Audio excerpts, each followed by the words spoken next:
Small wins might be the reason you're not successful. And not because you don't have enough of them, but because you have too many. But what if small wins become a psychological ceiling? Because a small win ends, it wraps itself up and disappears, leaving us there, exactly where we were. So maybe this is not a productivity conversation. Maybe it's a conversation about the rituals we've labeled as growth that might actually be keeping us in the same place. There's this idea by James Carse in the book Finite and Infinite Games. There are at least two kinds of games. One could be called finite and the other infinite. A finite game is played for the purpose of winning, an infinite game for the purpose of continuing the play. What if most of our daily effort is structured like a finite game? Clear the inbox, win.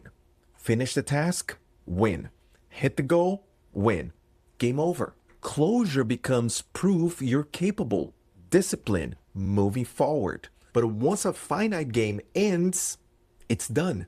The growth inside the game stops with it. On the other hand, open challenges feel different. They don't confirm competence, they question it. Finite effort confirms who you already are. Infinite effort stretches who you have to become. And that matters, especially as a solopreneur, building something without a boss, without scorecard, without someone telling you you're doing great. That psychological safety feels like progress, even when it keeps us operating at the same level. So what happens if we change that? If we shift from finite to infinite games? Because if we've been structuring our days for small wins, then the solution can't be work harder. That would just give you more small wins. So think this way. There are actions that confirm your current identity, and there are actions that expand it. Identity confirming actions feel solid and predictable. Nothing wrong with that. We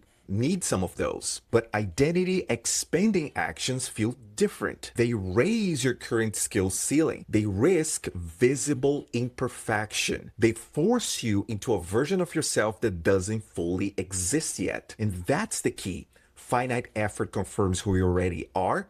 Infinite effort demands that you grow into something more, something better.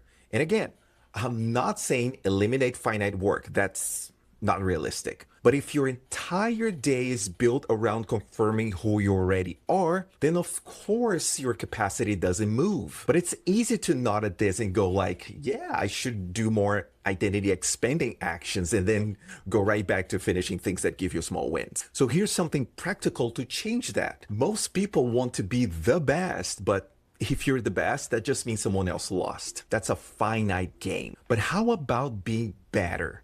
That means you're fighting someone who can still swing back, someone who forces you to level up. What if that someone is who you are now? That can always improve. With that in mind, you can apply 3 simple questions to help you see if the challenge you're about to face is a finite game or an infinite one. We call it the better beats best principle. The first question is, will this challenge require me to do something I don't feel confident doing in order to succeed? Second question, will this challenge reveal something about my limits? Third question, does this challenge demand discomfort? If the answer is no to all 3, what you're about to face is an identity confirming action.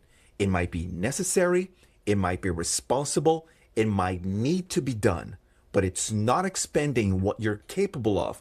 It's not making you better. But if the answer is yes to at least one of the 3 questions, what you're about to face is an identity expanding action. You're stepping into an infinite game, and that changes who you have to become. So here's an idea.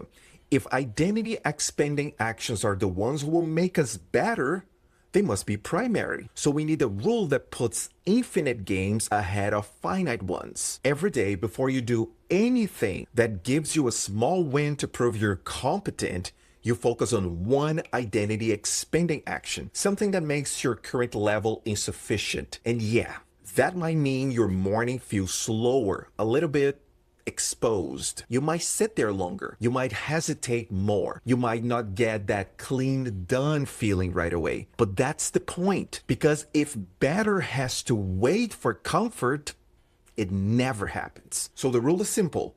Expansion leads, confirmation follows. So tomorrow morning, when you sit down to work, are you trying to win the day or are you trying to become someone who can't lose the year?